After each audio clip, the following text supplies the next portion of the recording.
Hello guys, good evening. Welcome back po ulit dito sa ating YouTube channel, The Home Beside It. Once again, ako pala si Josh. For today's video, sobrang dami pa rin nagbe-message sa akin about restricted monetization. Ano nga ba yung dahilan? Bakit nga ba hindi makasahod? Bakit nga ba hindi ma-monetize? Or kahit ma-monetize at merong sahod, bakit na-on hold ang ating mga sahod?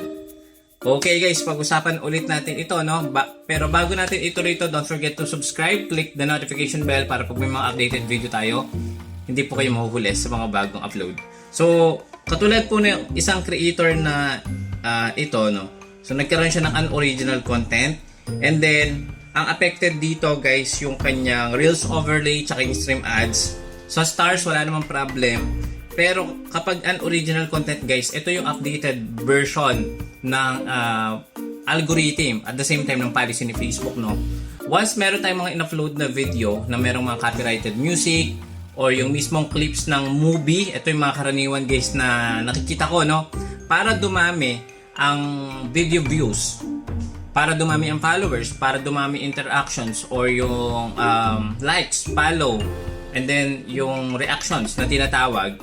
Ang ginagawa ng ibang creator guys, hindi ko naman sinasabi lahat, nag-upload sila ng mga videos na hindi talaga sa kanila or totally talaga hindi nag-edit, hindi nilagyan ng modification, wala man lang additional value doon sa video. So ang ginawa lang nila, grab yung videos na walang paintulot or kahit may disclaimer yan guys, as long na yan ay sikat at meron mag-claim ng kita niyan or revenue niyan, sa kanila po mapupunta.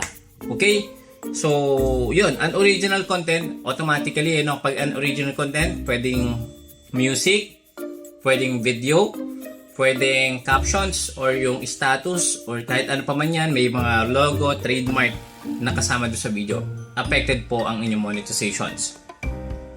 So, katulad po nito, so meron siyang earnings na $510 US. Hindi ko lang sure guys kung ito ay makukuha. Kasi nga alam naman natin, I don't know kung ano tong Hotel de Luna, pero para siyang movie clip, na ginawa niya ng short videos. And then guys, nagkakaroon talaga guys ng earnings yan. Okay, kasi nga hindi naman lahat nadedetect kaagad ng Facebook. Kahit AI yan, hindi kaagad nadedetect. Nadedetect yan guys kapag nakita mismo ng algorithm na dumami or nagkaroon talaga ng trending videos, nadedetect ito na ino-authentic or chinecheck mismo na AI. Next nun is yung manual review kung talagang sa'yo ba yung video, sa'yo yung in-upload mo. And then kapag napatunayan guys, mahihirapan nating i-claim yung ating payout. Lalong-lalo na kung unoriginal. So sa iba, meron talagang nakakakuha ng sahod, meron talagang pumapasok sa kanilang bangko. Why? Kasi nga kahit unoriginal, kung nilagyan mo to ng konting editing na modification, pwede kang pumasok pa din sa fair use ng mga clips na yun. But again, hindi ko sinasabi, mag-upload na kayo ng mga unoriginal, pwede na yun, sumasahod na. Hindi po ganon. As a content creator, kailangan po talaga natin mag-produce ng original content, At dapat tayo talaga yung may-ari ng mga clips or audios na ilalagay natin.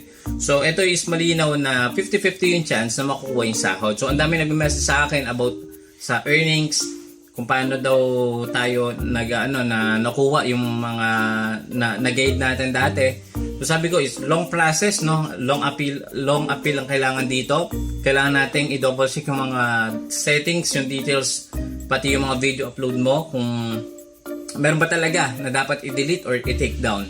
As long na sa tingin mo is meron ka mga unoriginal content, meron ka mga video na magkakaroon ng malaking epekto sa channel mo, huwag mo na i-upload or talaga kailangan i-take down mo yan kahit may trending or million of views yan. So, kahit sabihin natin, dami nating million of views, pansin mo walang earnings kasi nga, gumamit tayo ng copyrighted audio and then meron doon mga trademark na nakita, meron captions na medyo, yung clickbaiting, yan, mga ganyan. So, bumababa yung Facebook visibility natin at the same time, kahit may trending yan, walang ganong papasok na earnings kasi hindi lalagyan ni Facebook ng ads or walang mag-a-appear ng mga video ads.